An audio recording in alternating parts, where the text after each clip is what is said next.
Selamat pagi anak-anak Ibu kelas 8. Kita akan lanjutkan pembelajaran mengenai zat aditif, yaitu catatan yang ketiga. Nah, di sini Ibu membahas mengenai pengawet. Nah, pengawetan dalam bahan makanan diperlukan untuk menjaga kualitas bahan makanan dalam kurun waktu tertentu.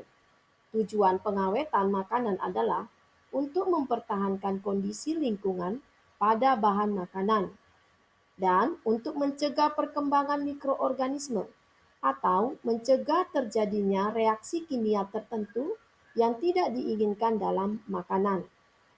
Berikut ini ada beberapa hal yang menyebabkan kerusakan pada bahan pangan atau makanan. Yang A atau pertama, kerusakan bahan pangan karena pertumbuhan mikroba seperti jamur atau bakteri. Nah, kemudian makanan yang telah terkena mikroba akan menimbulkan bahaya jika dikonsumsi karena mikroba tersebut ada yang menghasilkan racun. Kerusakan makanan akibat mikroba ini disebut kerusakan mikrobiologi. Nah, kemudian berikutnya mengenai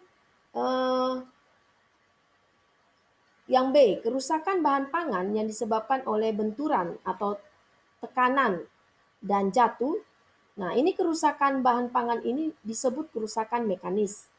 Yang C atau ketiga, kerusakan bahan pangan karena proses fisik, antara lain karena penyimpanan dalam gudang yang lembab, pendinginan, atau pemanasan. Kerusakan bahan pangan ini disebut kerusakan fisik. Kerusakan bahan pangan oleh serangga dan tikus. Kerusakan ini disebut kerusakan biologis. Kerusakan biologis juga dapat menyebabkan pematangan yang dilakukan oleh enzim. Jadi ada 3, itu serangga dan tikus dan oleh enzim yang terdapat pada bahan tersebut. Contoh kerusakan biologis adalah kerusakan pembusukan pada buah dan sayur. Yang E atau kelima, kerusakan karena reaksi kimia antar senyawa dalam makanan atau reaksi kimia dengan lingkungan penyimpanan. Contoh minyak yang berbau tengi disebut kerusakan kimiawi. Di sini ada tabel bahan pengawet yang diizinkan oleh bahan POM Indonesia. Nah, mulai dari 1 asam benzoat sampai 26 propil parahidroksibenzoat. Ini nama-nama bahan pengawet yang diizinkan oleh Badan Pemeriksa Obat dan Bahan Makanan. Nah, kemudian penyedap makanan. Penyedap makanan adalah bahan tambahan makanan yang tidak menambah nilai gizi.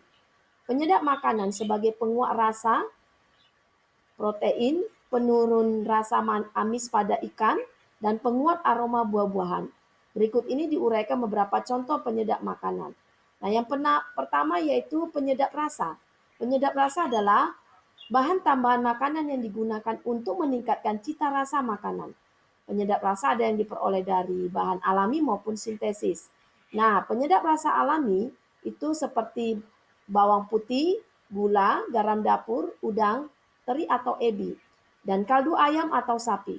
Penyedap yang sintesis itu sering digunakan adalah monosodium glutamat atau MSG. MSG dibuat dari fermentasi tetes tebu oleh bakteri. Bakteri membentuk bahan yang dinamakan asam glutamat. Nah, asam glutamat ini kemudian akan diolah sehingga menjadi monosodium glutamat atau disebut MSG yang sering digunakan untuk penguat rasa protein. Jadi ada beberapa contoh seperti Ajinomoto, Sasa, itu berupa penguat rasa yang sintesis.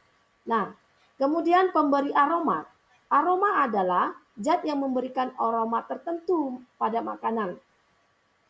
Penambahan zat aroma dapat menyebabkan makanan memiliki daya tarik tersendiri untuk dinikmati.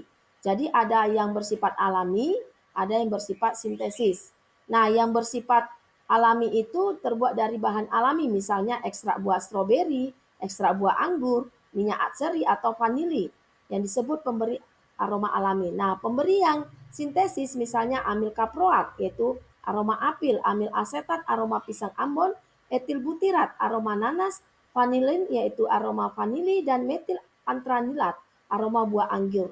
Ini disebut aroma sintesis. Selain merupakan salah satu contoh bahan makanan yang menggunakan zat pemberi aroma.